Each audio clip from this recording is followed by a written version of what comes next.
It's an Elite Eight matchup between Tennessee and Houston, two of the top defensive teams in the country. I'm Emily Wright Cochran, joined by Jason Bristol from our sister station in Houston with KHOU.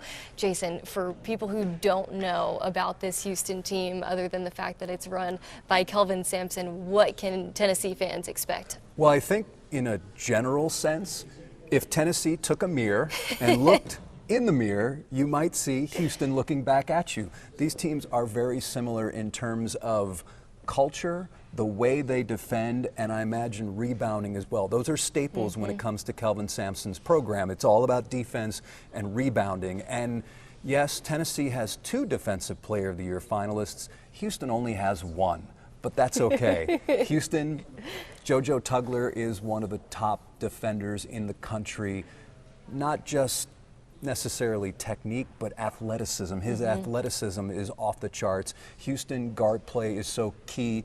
They are one of the best three-pointing shooting teams in the country. LJ Cryer, a transfer from Baylor from the Houston area, is their guy, their main guy. And it is quite, I don't want to say lucky, but I think it shows the depth of this team that he had a off night in the Sweet 16, scoring just 5 points, and yet Houston was still able to advance.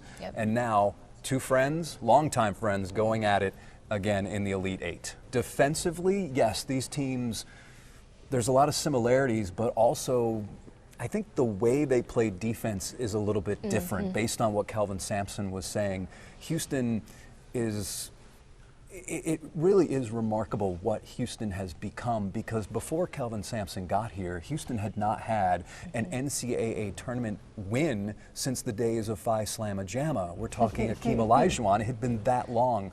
And there is this sense of culture and family. The one thing that you will notice about Houston is that most of the players on Houston, with a couple of exceptions, are guys who started with the program. And yes, they've added 1 transfer here, 1 transfer there. LJ Cryer is the leading scorer for this team. He came from Baylor. And it's also interesting now that you have Milos Uzan, a point guard from Oklahoma. He transferred, he was new to the program. And it really didn't take right away. And Kelvin Sampson credits what the kids did on his team. And it was interesting because Rick Barnes mentioned this earlier, saying that the best programs are player-led programs. Kelvin Sampson said the exact same thing back before this trip here to Indianapolis. We were in Wichita, and he said the same thing, and that was also about Milos Uzan's development. And once the players basically told Milos Uzan, we don't need you to be Jamal Shed. We need you to be Milos. And it's worked out beautifully when you consider that the road that Houston has taken to get here. Obviously, the Big 12 is one of the best conferences. And the point guards that Houston has had to face. They faced Ryan Nembhard from Gonzaga. Before this game, they faced Braden Smith from Iowa. And now they've got your guy. So it will be very interesting to see how Houston matches up against him. Kelvin Sampson mentioned his speed stands out. Is that what stands out? Or is it just a combination of everything when it comes to him? I think Zakai Zeigler is one of the most interesting point guards in the nation because, as I mentioned, the way he's able to score the basketball, he can shoot the 3, he can get in the paint, he can defend like no other. I mean, I think his way and his style of basketball is so unique, and so him and so Tennessee basketball branded. I think that's why Rick Barnes really wanted to bring him and adapt him into this program. I mean, he says all the time that he's thankful for Barnes for just taking a chance on him. He didn't have a lot of offers outside right out of high school, so I think you know, he's really grateful to be here, and that really shows on the floor with his physicality and the way he adapts and is able to always just get a score. I found it interesting in the last game, Houston against Purdue. A lot of times they had LJ Cryer on Braden Smith, so I'm wondering if your guy will be matched up against Milos Uzan, or is because he's such a good defender, will they put him on LJ Cryer, knowing that Cryer is the shooter? He is the shooter. Now, he did not have a great game, an off day, and he told us we had, leading up to this event here in Indianapolis about shooting in a football stadium. Was that a topipic? Was that a topic down in Knoxville? Depth perception? Depth perception, yeah. I had to like kind of figure out how to say it on TV. I was like, oh, this is well, going to come out guess what? wrong. You've succeeded. Yep, right now, yep. But we asked the players, and we were like, have you guys ever played inside of a football stadium? And most of them were like, no. Igor Milicic Jr., he's a transfer in just this year. He had played in a football stadium before. But other than that, no other player. And it's funny because they obviously have the practice time to really adapt to the environment. But when you think about the stadium as a whole, I mean, it seats, what, 70,000 people? Yes. And they've got it blocked off to the end zone. Yep. It's definitely interesting, but I don't think it phased Tennessee in that Sweet 16 matchup at all when you look at their percentages and the way they were able to shoot. What did they shoot in that game? 50%. Oh, that's pretty good. Yes, they shot 50%. And it's funny because LJ did not have an LJ Cryer game. He was coming off a 30-point game in their last game, and I think he said, I didn't want to hear people talking about it because it was getting into his head a bit. Totally, yeah. And he said, the beauty of all this is since we won, I get another opportunity to be in the stadium. But it was interesting because during the practice time on Friday, looking at the practice time on Thursday, he was dropping almost every shot that he took during practice, and it was just interesting to see during the game that maybe he wasn't as comfortable. He told us that if I have to take those shots again, I will take them because they were good shots. Yep. But it was interesting given that LJ Cryer is a guy who's been around the block. He's won a national championship at Baylor. Yeah. And now here in Houston, and he was one of the guys that said, it's not going to be a problem. And unfortunately for Houston, in many ways, he only scored 5 points, none in the first half. All the transfers, how many transfers are on Tennessee, roughly? Chaz Lanier, who ironically is Tennessee's best shooter. He's coming in from North Florida. I mentioned Igor Milicic Jr. Darlin Stone Dubar coming in from Hofstra. He has made an impact for this team, mainly in the postseason. He had a great sequence last night against Kentucky. He made a three. He never really even takes threes. He sank a three, and then he got a block on the other end. Just something that Tennessee fans really got fired up about. So he's been having a great postseason performance. Chaz Lanier, ironically, you said your best shooter hasn't been playing at his best. At least here. Chaz Lanier has been playing his best basketball in the postseason in the SEC tournament. He's been on a kicker, if you will. It's funny because he is a transfer. He came in from North Florida, as I mentioned.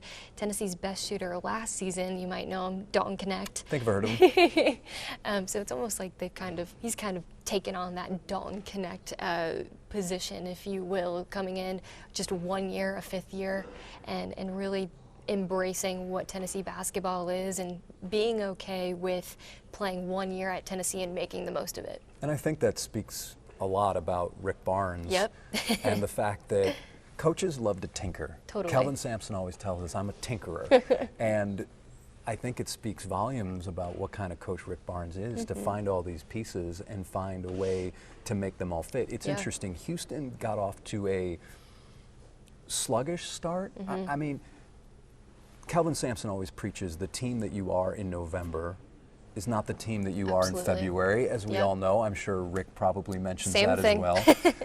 And they had a little bit of a transition, not just with a new point guard in Milos Uzan. He also mixed the lineup a little bit.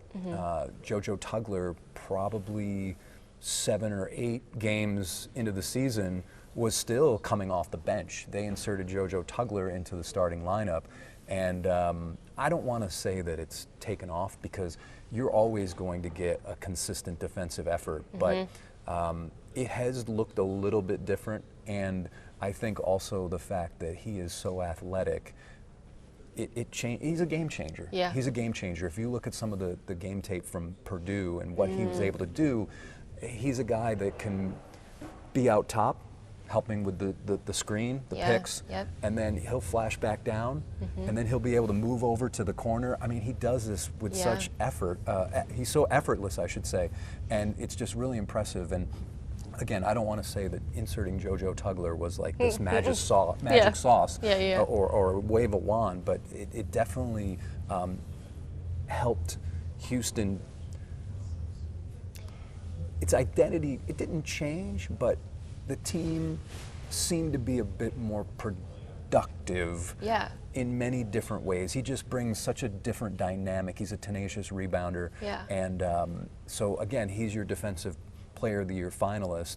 And, again, you have 2. Yeah, I think you could say the same thing about Jami Meak. Obviously, he's up for that award and how tall as is well. He? Oh, I want to say 6'4". Okay. But you could say the same thing. We've talked about it ever since he got to Tennessee. He didn't play the most minutes at all his freshman, sophomore year. He made it a point to Vol Nation that he was never going to stray away. He was going to be loyal. He wasn't tempted by the transfer portal at all. He wanted to commit. He went to one high school, one AAU team, and now one university. So he's always made that commitment, and I think that's why Tennessee fans really love him and embrace him. But we've said it all year. What he does on the floor doesn't show up on the stat sheet at all. He plays lockdown defense for 40 minutes, and it is so unbelievably visible. You can just see him and how much he wants to defend, and it's what he's known for. He's not known to be an insane shooter, but the way he plays defense is unlike a lot of players in the country. But funny enough, he did, when Tennessee played Alabama this year, I don't know if you saw the clip, but he made the buzzer-beating 3. And it was like the cherry on top for Tennessee fans. It's something that they go back to all the time. Yeah, he's a great defender, but he can also knock down shots as well. It is incredible, the similarities that continue with when you keep running down the list of things, the defense, the rebound, the coaching, and then you look at the conferences and how playing in these behemoths gets them, gets these 2 teams to this point. Houston was undefeated on the road in the Big 12, and you're talking about going to Kansas, going to Iowa State, going to Texas Tech, going to West Virginia. Was there any point during the season that you felt that Tennessee was winning games but might not be playing its best basketball? I think that they're playing their best basketball in the postseason. Okay. I think that their game against... And that's against... a scary thought for opponents. Yeah, I think that their game against Kentucky in the Sweet 16 yesterday was probably their best game.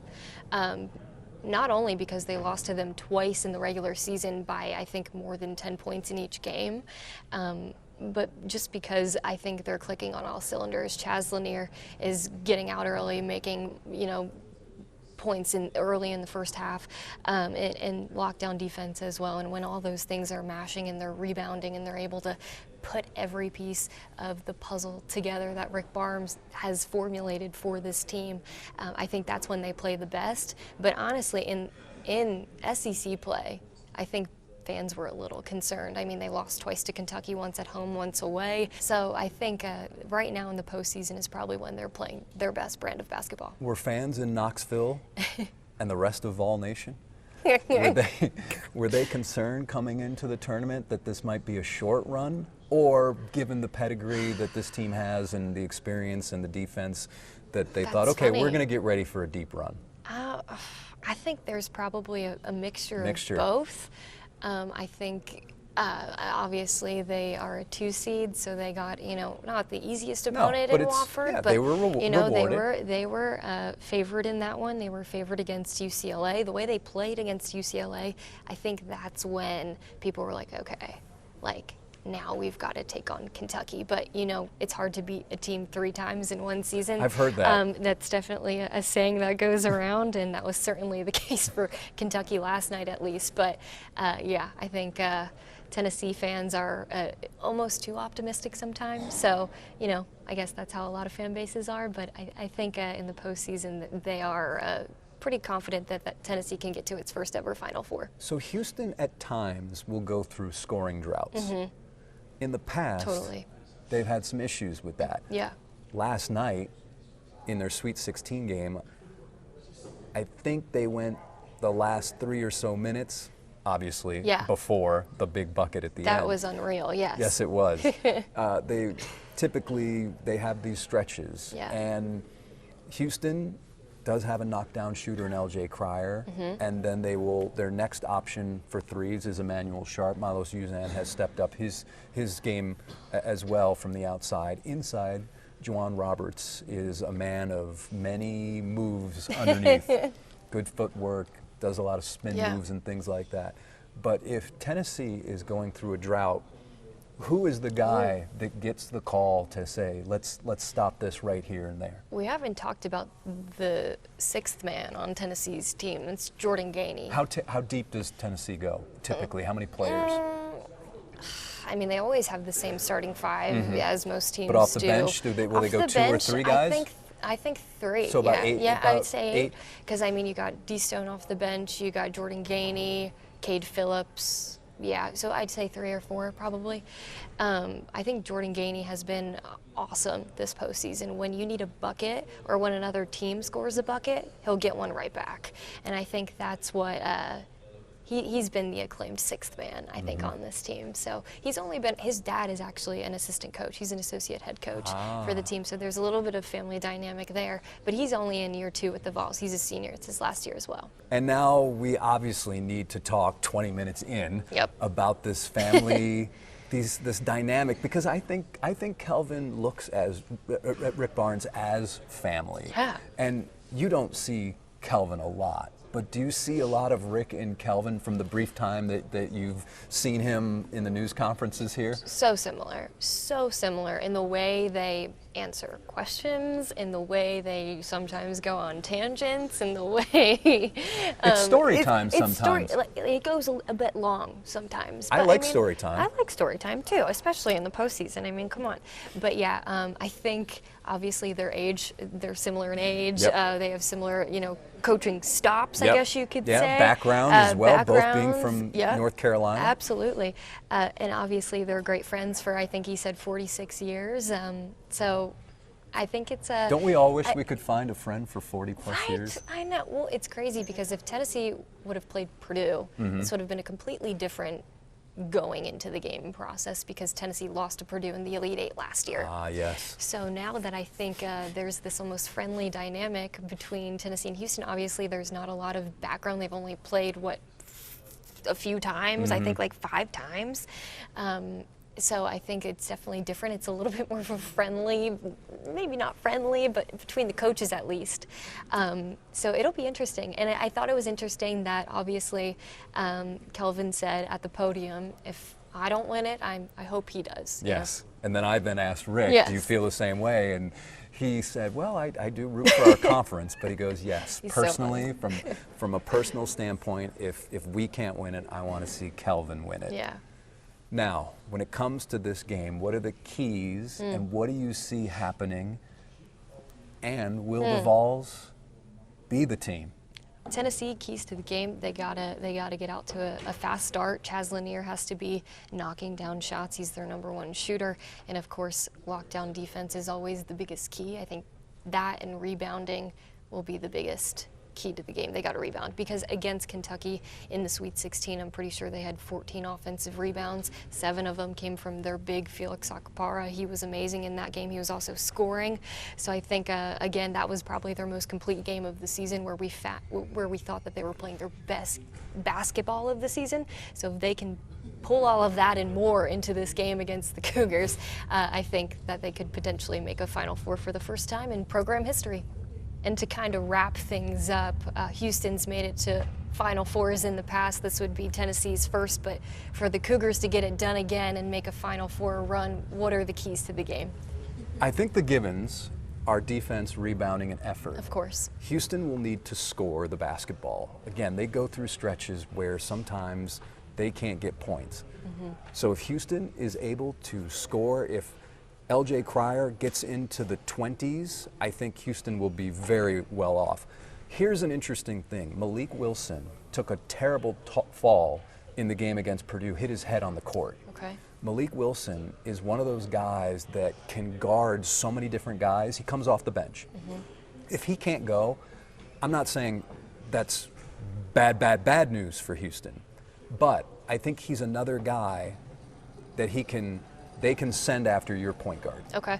Yeah. To guard because he's got a little length, he's a little taller, and he's like this switchblade army knife type guy that he can do so many different things. Yes. So we're not sure. He is not practicing on Saturday. He's at the team hotel. Without him, it's going to be difficult. Okay. But I think if Houston is able to knock down shots, prevent big runs, I think Houston can win by 3, 4, 5 points. Well, Jason, thank you so much for breaking down this Houston team with me. Good luck to the Cougars. We'll see what ends up happening. But Jason Bristol, thank you for joining us. No problem. Thank you.